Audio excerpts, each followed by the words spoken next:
హనుమంతుని భుజాలపై నేను నిన్ను తీసుకెళ్తానమ్మా అంటే పరపురుషుడిని నేను ఎలా ముడతాను అని అమ్మవారు అన్నారు. మరి అంత దీక్షగా ఉన్న అమ్మవారు కూడా కొన్ని పరీక్షలు ఎదుర్కోవాల్సి వచ్చింది. మరి ఆ కాలపు సమాజ విలువలు అనేవి ఎలా ఉన్నాయి? దీన్ని మనం మరి ఎలా చూడొచ్చు? ఆ కాలపు సమాజపు విలువలు అంటే వాళ్ళు ఒక ధర్మానికో, నీతికో, ప్రవర్తనకో, ఒక మంచికో కట్టుబడితే ఇక అంతే. హ్మ్. ఇక దానికి స్టబండ్ అయిపోవడమే. హ్మ్. అనుకూల వాతావరణానికి తగ్గట్టుగా మనసులు మార్చుకున్న తత్వాలు కాదు వాళ్ళవి. హ్మ్. ఏదంటే అదే. ఇక అదే. ఏ మూర్ఖంగా. అదే. హ్మ్. ఆవిడ మంచి బాగుంది పునీత అని రాముడికి తెలియదా? హ్మ్.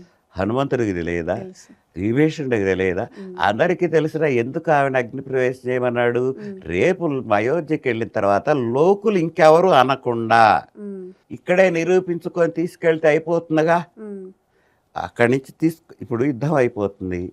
విభీషణుడు లంకకు ఆల్రెడీ రాజును చేసినవాడు. హ్మ్. విభీషణుడే పంపిస్తాడు, హ్మ్. నీ రాజ్యంలో నా భార్య ఉంది తీసుకురా. హ్మ్. విభీషణుడు వెళ్ళి హనుమంతుడు వెళ్ళి చెబుతాడమ్మా రాముడు జయించాడు, హ్మ్. ఇక నేను తీసుకెళ్తారని హ్మ్. చెప్పే వస్తాడు తీసుకురమ్మల్లా. హ్మ్. తర్వాత విభీషణుడు పంపించాడు ఆమెను దమ్మని. హ్మ్. ఎందుకు? విభీషణుడు రాజ్యం అది. రావణ సంహారం అయిందంటే విభీషణుడు రాజేగా. హ్మ్. ఆయన పంపించాడు, తీసుకొచ్చాడు. తీసుకొచ్చిన తర్వాత ఈయన అసలు ఆమె చూడాల. హ్మ్. ముందు ఆమెను అగ్ని ప్రవేశం చేయమన్నాడు. హ్మ్. ఆమె ఆశ్చర్యపోయింది. అయినా కూడా సరే ఇదెందుకు చేయమంటున్నాడో, హ్మ్. నా పాతివ్రత్యాన్ని నేను నిరూపించుకున్నా. అయినా ఇట్లా అనేవాడితోటి ఇంకా నాకెందుకు, హ్మ్. ఈయన కట్టుకొని నేనేం సుఖపడ్డా. పెళ్లి కాగానే అడవులు పట్టాం. హ్మ్. అడవుల్లో కొంచెం కాస్త ఆ పంచవటికి ఆహ్లాద ప్రాంతంలో తిరుగుతుంటే వాడు వచ్చి ఎత్తుకెళ్ళాడు. హ్మ్.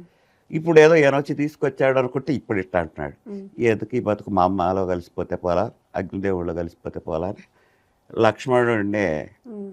చితివేర్చమని హ్మ్.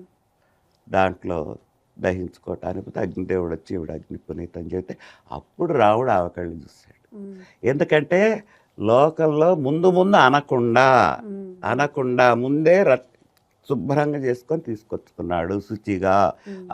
ఆ పవిత్రురాలు, హ్మ్. పునీతురాలు, పవిత్రురాలు అని లోకానికి తెలియజేయటానికి. హ్మ్. అయినా కూడా తర్వాత ఏదో ఒక అపనిందలు వచ్చినాయి, అది కథాఘట్టాల ప్రకారం హ్మ్. అనుకున్నదే కానీ హ్మ్.